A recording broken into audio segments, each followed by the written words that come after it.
Tamia, leave it smoking, and we have. So the NFL has ruled that the players, if they protest, they can be fined, or if they can stay in the tunnel, or they can stay in the locker room. But in other words, we don't want to see that anymore.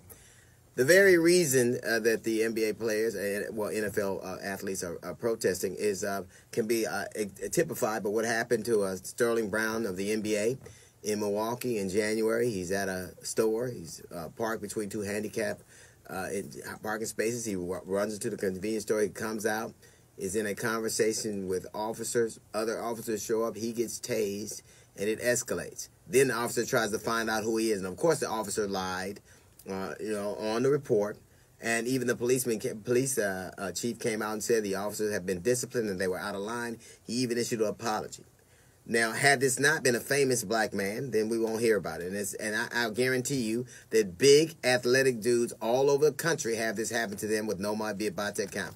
The reason that the NFL players and athletes are protesting, because the very physical attributes that get you drafted in the NFL, if you're big, you're black, you're fast, you're strong, you're aggressive, and the same thing in basketball, those physical attributes that are so tantalizing to owners are the very things that frighten people, and things escalate like that.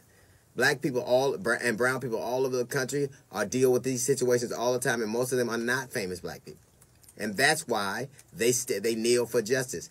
President Trump said something crazy today. He said, why are they even here if they don't want to stand for the national anthem? You don't know why they're here?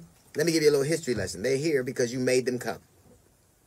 They're here because they were forced here against their will. They're not immigrants who came here for a better life. You took the life they had from their ancestors, and now they are here. Now you want them against their will to stand for a national anthem that was taken from a poem by Francis Scott Key that was about killing men that look just like them. So what you want to do is force them again to kind of pacify your brutality. I wish that one day football players would understand that the reason we need you all to stand up because you have a voice and people look at you.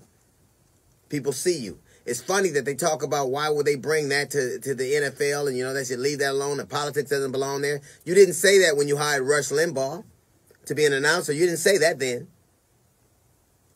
Colin Kaepernick has opened people's eyes, and now people are aware. Look at what happened to Michael Bennett.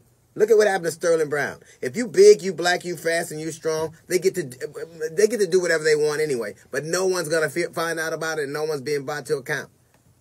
Now, the fact is that if you want to have a protest, that's fine. It's amazing that people have no compunction about infringing on your First Amendment, but you try to do something about the Second Amendment. Try to infringe on somebody's right on the Second Amendment. President Trump constantly does stuff like this where he pits people against each other. Why are you so interested in the NFL? What is it about them that makes you so interested in them?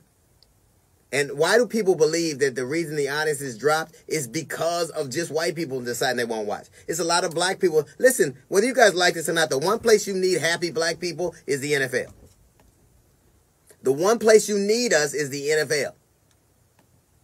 And it galls me that you try to take their rights away from them because you don't want people to feel uncomfortable. These are men who are the product of the very injustice that Sterling Brown had to deal with. And I guarantee you, if it does not happen to them, it's happened to somebody they know or love, or somebody from where they're from. And they want it stopped. And the only way you seem to understand that is if famous... The same reason that Donald Trump retreats famous black people is because it gives them credibility. It's the same way these people are using their fame for some other purpose. And I hope that one day these young black men who risk their minds and bodies to entertain America understand their power. If they were united, they would understand their power. That's a $9 billion industry. And guess what? If they didn't have black people, they would have rugby. That's a little note from the GED section. We got the Jazz Report coming up in 15 minutes. It's the D.L. Hughley Show.